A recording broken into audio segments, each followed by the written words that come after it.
Hey guys, today we're going to talk about river valley civilizations in the Middle East. So, the other day we had finished up talking about the different types of governments, and now we're actually going to move into talking about the Middle East, like what is our unit title, which is, of course, Unit 7 Middle East. So, now we're finally going to get into talking about the Middle East after we had kind of finished up talking about our types of governments. So, go ahead, and we're going to start with a new section. Our new section title is going to be called River Valley. So for our new section title, go ahead and write down River Valley and then underline it. And we're talking about the Middle East, and the Middle East River Valley civilizations developed on the Tigris and Euphrates rivers. So both on the Tigris and Euphrates rivers, you had the River Valley civilizations develop at. So along the Tigris, right up here, and Euphrates down here. So those two rivers that kind of developed on those in the valley, kind of between there. Okay, so the civilization was in this area here. And in our River Valley civilizations, this area becomes known as the Fertile Crescent. The reason why it was called the Fertile Crescent is because where you can grow food at, where it's fertile, goes from down here, comes up, and then comes down to here. Okay, so it makes a crescent shape. All right, so that's why this area is called the Fertile Crescent, because there's a fertile region that you can farm in from here to here. All right, so that's the area where you can farm it. This all over here, desert. All right, so no farm good here. All desert down here. Over here, kind of mountainous. All right, not the best for farming. Over here, also some mountains. Not too bad for farming, but doesn't really get good for farming until you get the coastline. But right here, good for farming. So that brings us to the first thing that we're going to write down, which is going to be Fertile Crescent. So the first thing we're going to write down here in the bullet, so make a bullet, write down Fertile Crescent. So bullet, Fertile Crescent.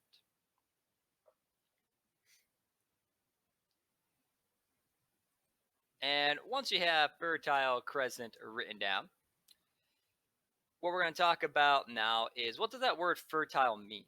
So we just talked about the Fertile Crescent, what area it was in. But what does that word fertile mean? I mean, I kind of talked about it. It's good for farming. Fertile just means, go ahead and make a 1. So 1, fertile soil has nutrients to help plants grow. So write that down for number 1, fertile. Fertile soil has nutrients to help plants grow. So when we're talking about things, we're talking about the word fertile. It just means the soil has lots of nutrients in it that allows plants to grow and to develop. So that way we can farm them and harvest them. If a soil is non-fertile, can't really grow anything there. Soil's fertile, you can grow plenty of stuff there. Desert, not fertile. Fertile Crescent, fertile. All right, plenty of stuff to grow there. Next thing. Now, why is it that why is the soil fertile for? Well, it has a lot to do with annual river flooding. Make it 2 and write down annual river flooding. Because these rivers flood over and they flood out into land, when those rivers flood over, they have nutrients that they picked up from other rivers upstream and from other sources that have washed into the river. There's nutrients in there. And when those rivers flood, they bring nutrients out to the land. So that annual river flooding is actually pretty helpful for growing. Right? So that was number 2, annual river flooding. For most of humans' time on the planet, we've been hunters and gatherers. Okay, so we kind of developed first as a human species, in sub-Saharan Africa. That's where we first kind of developed that, and then humans kind of spread across the planet. And when they got to these good river valley civilization areas, that being the Nile with Egypt, the Tigris and Euphrates in the Middle East, the Indus in India, and then the Wang He over in China. When they got to those places, that's really when farming kind of kicked off that. But before we got to farming, they were hunters and gatherers. So go ahead for number 3. We're going to write down humans have been hunters and gatherers for 99% of their time on Earth. So go ahead and write that down for number 3. Humans have been hunter gatherers 99% of their time on Earth. What would happen was that the humans would kind of split into 2 groups. The hunters were the males and the gatherers were the females. And that's the 2 type of roles that they had in society.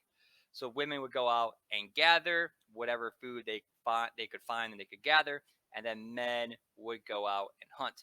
Now eventually we changed into farming, in which people figured out, oh hey, I can actually just plant stuff and keep stuff here, and I can actually tame these other animals and domesticate them, and I can always have food by me, whether it be food that I grow or food from the hoof from an animal. Okay.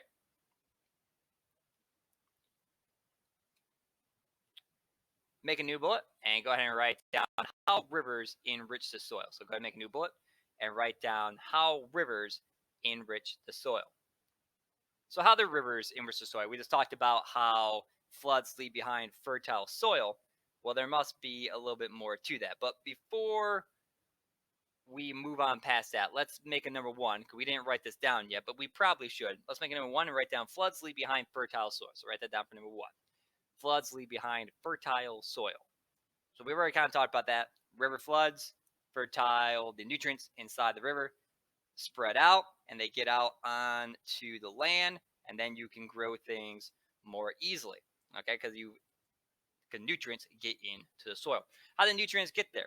Well, how they get there is that snow ends up melting in mountain time. So in the mountains, bam, all right, it snows, a whole bunch of water gets into those mountains.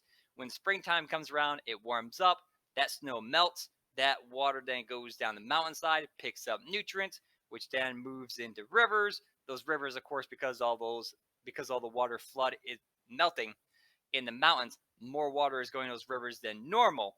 That causes those rivers then to flood. So mountain snow melts, water gets down the mountainside, picks up nutrients, gets in the rivers. Rivers have more water than normal, floods out to the landscape, gets those nutrients into the land. So for number two, we're going to write down melted snow from mountains. So melted snow from mountains. Go ahead and write that down. So melted snow from mountains. Write that down for number two.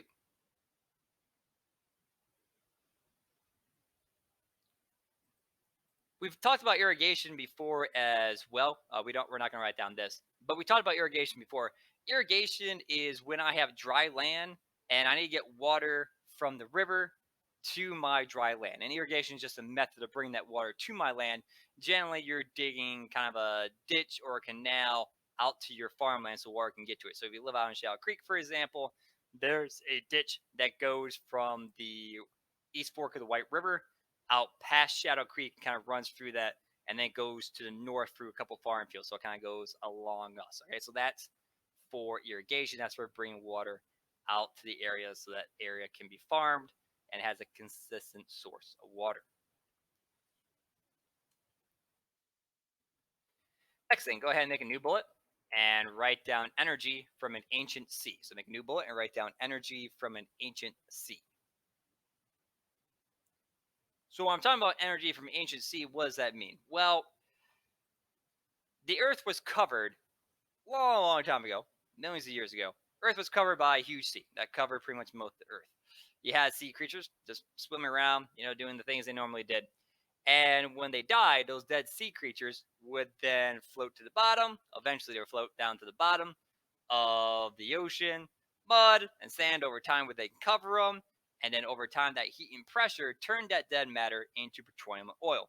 So whenever you drive your cars, you're just driving on the dead remains of animals. All right, so that's how cars work. Dead remains of animals. That's what powers cars.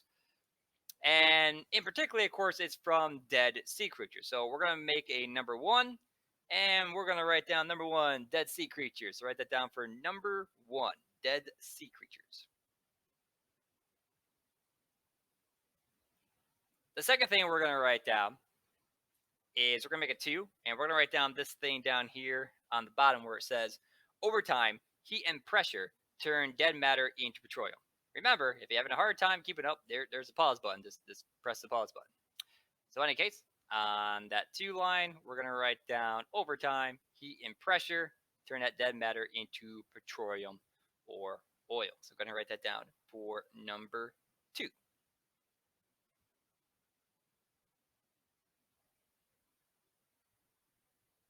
Okay.